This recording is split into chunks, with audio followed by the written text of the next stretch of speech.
Hello, YouTube viewers. I'm John Milewski, host of Dialogue, and I'm joining you from the set of Dialogue here at the Woodrow Wilson International Center for Scholars, where we've just conducted a very interesting discussion on one of our major projects here, a history project.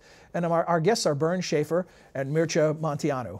And I'm going to ask them a few questions and give you a little preview into what we've been talking about. And Mircea, if we could begin with a discussion on just how set is the historical narrative, or how fluid is it at any given time? It's extremely fluid, and the more documents you find, the more information you find, the more interviews you have, the more it changes. There is no such thing as the ultimate historical truth. Interpretation and information always adds new insights into it.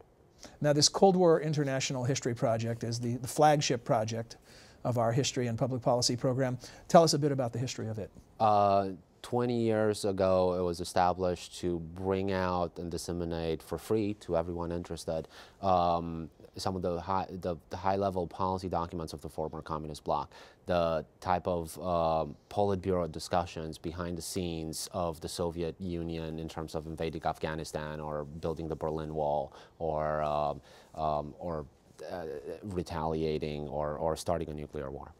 And Bernd, you're a public policy scholar with the project. Give us some insight into what you're working on currently. Currently, I'm working on Vietnam after 1976 and its position in superpower relations. And we are using a lot of documents from communist countries in Europe on Vietnam, because Vietnam is one of those countries that doesn't release any of its files so far. So you have to take a detour, so to speak, and go to other countries and look into Vietnamese issues. And you learn a lot, not just about Vietnam, but also about the Soviet Union, China, and the United States, and about a region which tries currently to cover its history by not opening any of those archives, but just looking to the present and looking to the future and trying to forget the past. But if you study the past of this region, for instance, and of superpower relations regarding Vietnam, you can learn a lot about actually current Vietnam and current Asia. And how significantly is this changing our understanding of that period in history and of these nations and how they interacted? We just learn a lot about those closed societies like Vietnam and China, how they acted secretly between each other and domestically, and it tells you a lot about how countries like Vietnam and China operate today. They are still in a way post-communist countries. They still have parties in power, and looking at their past, you actually see the patterns, how those countries are governed, how they work, how they tick.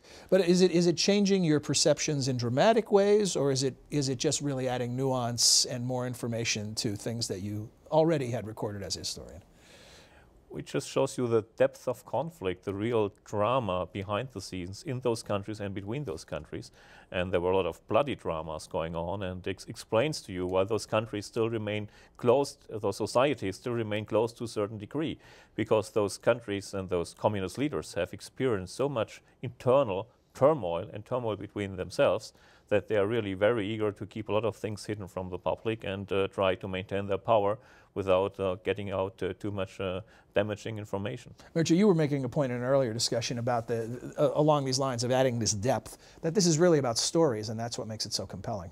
Yes, history is actually telling a story, telling the story of what happened, and you tell it in different ways every time you tell it.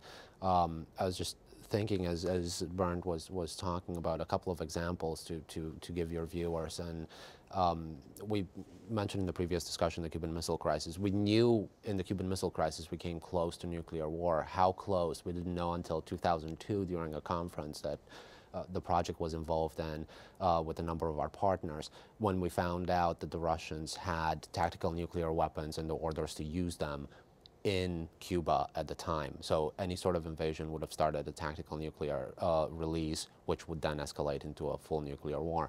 We didn't know, for example, just how close and how bloody the conflict between the Chinese and the Soviets were in 1969. We found that out from documents in the Eastern European archives and the Russian archives. We didn't know what the Soviet experience in Afghanistan was until we started looking at their documents. It's the story changes every time you tell it, because new information comes out and new interpretation comes out, and a broader understanding of actually the context in which it happened comes out. So it's a wonderful experience and a wonderful exercise. Fascinating stuff, gentlemen. Thank you. And for you history buffs out there, if you'd like to hear more from Mircea and Bernd, go to our website, www.wilsoncenter.org. And if you look in the right-hand side up at the top, there's a tab that says Dialogue. Click there. You'll find a complete archive of programs, including this one. Hope you'll enjoy it. You'll join us and that you'll enjoy it. Thanks.